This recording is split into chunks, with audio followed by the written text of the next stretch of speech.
You might get tired of watching my face in the middle of this video, but it's kind of dark and there's not a whole lot to see. But, alright, so the reason why I'm trying to do this video here, this whole website, is so that people who get their orders to Iwakuni, everyone always is like, oh my gosh, what's the Iwakuni?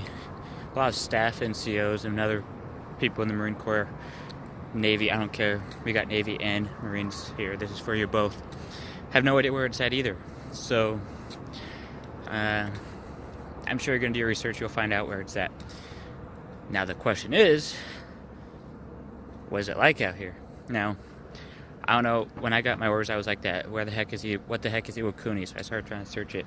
I couldn't find out much about it at all. I don't have any resources for us. So when you come out here, it's just kind of blind. And you get confused. Who's going to pick you up? What's going to happen? I mean, sometimes it can be a mess, so expect that a little bit. I'm going to try and ease that a little bit. That's the whole point of this website video. Also, I want kind of turn it into a community if possible. People upload their videos of them having fun, going out and doing things. A lot of people come out here with the mindset of, oh, I'm in Japan, I'm not going to like this place.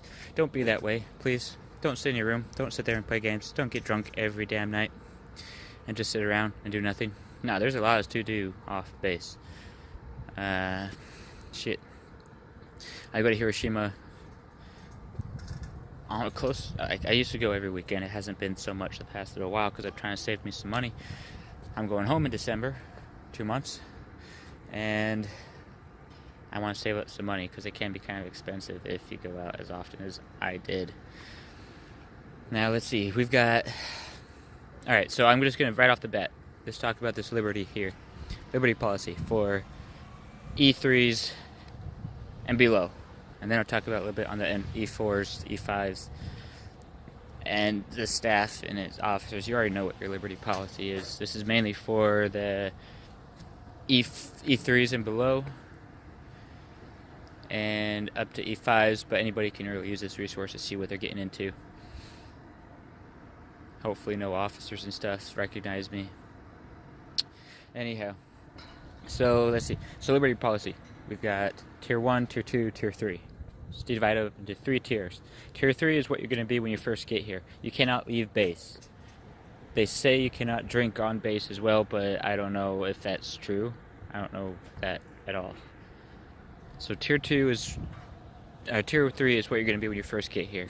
Your unit, depending on where you're going, determines how long it's going to take.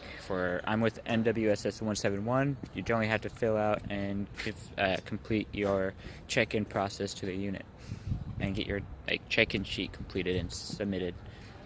And then, let's see, and then you qualify for Tier 2. Once you get Tier 2, E3 and below, then you are able to go off base. You still cannot drink off base. You are for sure able to drink on base if you're of age. You go off base with a buddy. You have to have a buddy all the time when you go off base. Let's see. You have to be back by midnight every night. You cannot leave before 5 a.m.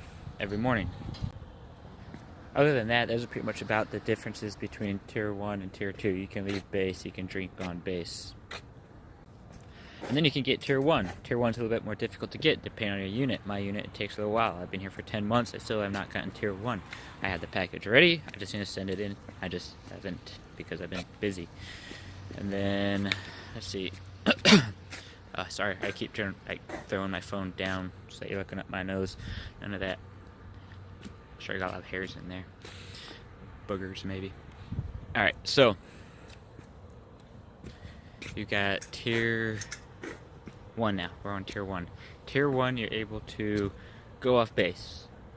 Stay out until, I think it's still midnight, as a E3 and below. The only difference is that you're allowed to drink off base. You still have to have a buddy with you that's sober. So if you go out with a group of 5, 4 of you can drink, 1 person has to be sober.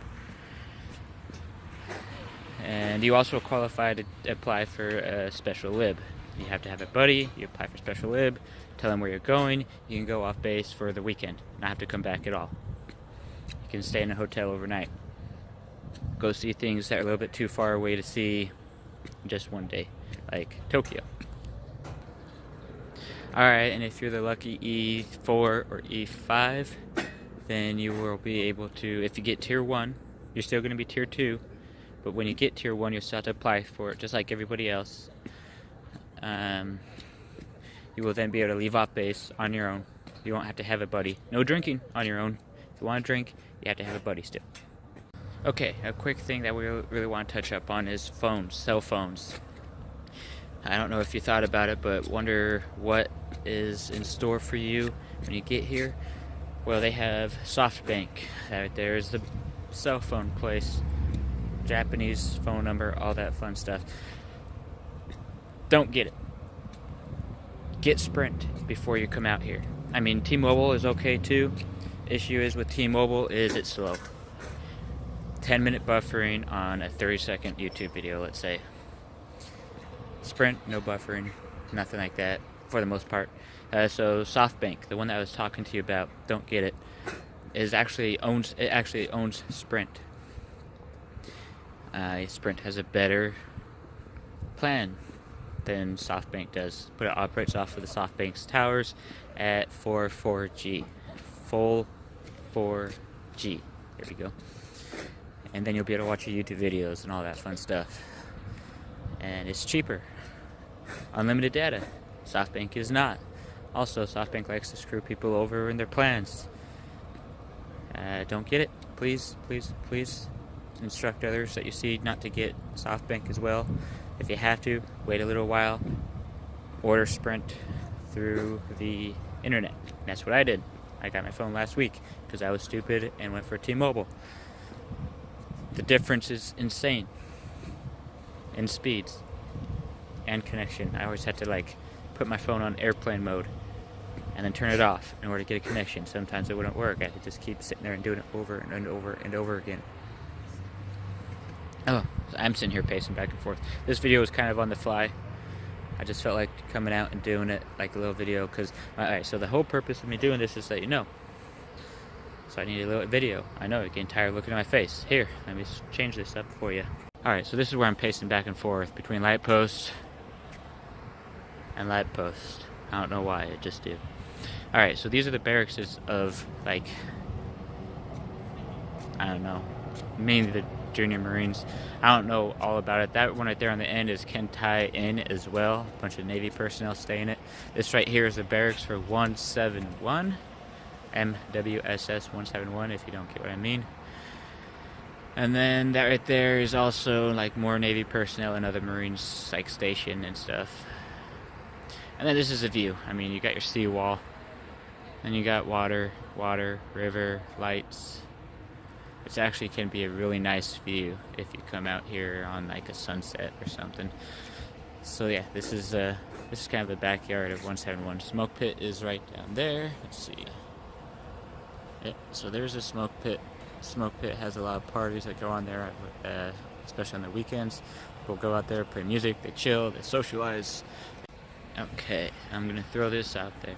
Do not get NJP'd while you're out here. I mean, anywhere, but especially when you're in Japan. You lose the ability to go out and explore and have a fun time and doing anything. You have to stay in camis the whole time at your own restriction, and that can be quite a while. Of course, you get your losing rank, you get your lack of pay, but then you just can't go out and do anything. You have to go and check in every 2 hours. You have to clean up the squadron for 2 hours. These liberty restriction things are mainly for 171, but I'm pretty sure other places are similar. And then even after you come off from restrictions and you're able to wear civvies again, you still will go a little while without having a liberty card and going off base. So you're stuck here in these barracks, not doing a whole lot. So yeah, don't get in JP, don't get in trouble. Also, you make us look bad. You can put everyone else on further restriction as well, especially if it's a really bad incident. Don't do it. Alright, now for all you newcomers that's coming here for the first time, especially when you're a junior Marine coming straight from the schoolhouse, you have some questions. You're like, what is going to happen when I first get into Iwakuni? someone going to pick me up from my unit? Generally not. So we have a thing here that is called the JRC, the Junior Receiving Company, I think is what it's called. So they're picking up all the junior Marines that come off from the airplane, and they go out and take them to the JRC barracks. We're going to spend about a week doing your orientations and stuff for the base. Now, sometimes those rosters get mixed up. Sometimes you're not on the roster. No one's there to pick you up. I think that they said that they put out some signs in front of the airport with instructions of how to get hold of JRC. I'm going to try and get some more resources together. Hopefully I can get the number to JRC on the info page. I'm going to put like a map of Iwakuni on the info page too, kind of a layout of what it looks like. Now when you come out here to Iwakuni, don't come out here with oh, I'm going to Japan, I'm going to hate it there, there's nothing to do, what am I going to do, I'm going to be so bored, I hate it already. Some people will say, like people that know about Iwakuni, they will say, oh, you're going to Iwakuni? I'm sorry. It's not bad. I enjoy it. People come out here with that mindset already.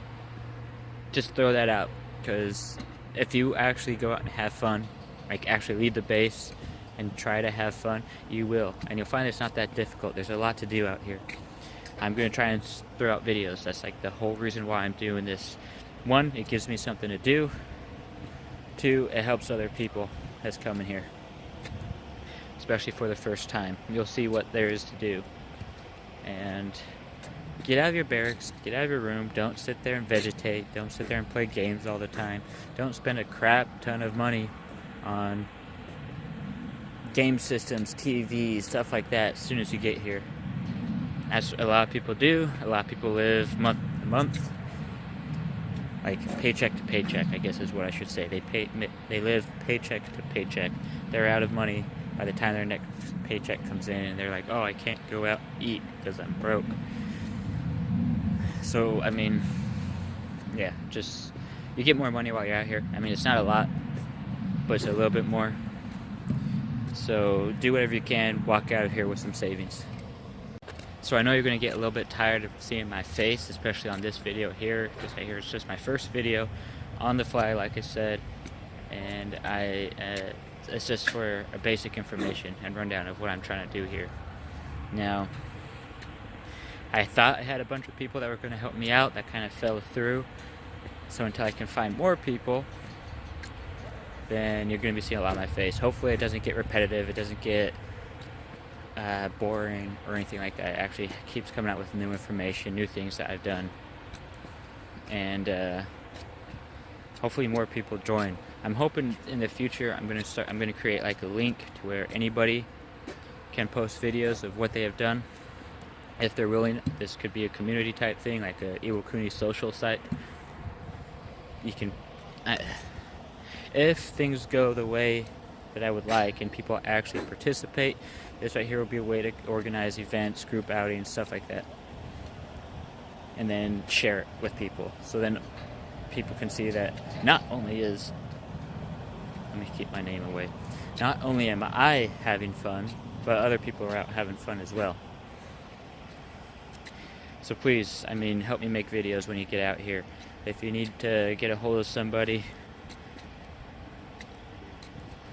okay, this is what I'm going to do. I'm going to install a texting app on my phone that has a number that you will be able to text. I'll list a Japanese phone number. I will list a American phone number so that you can give me a message.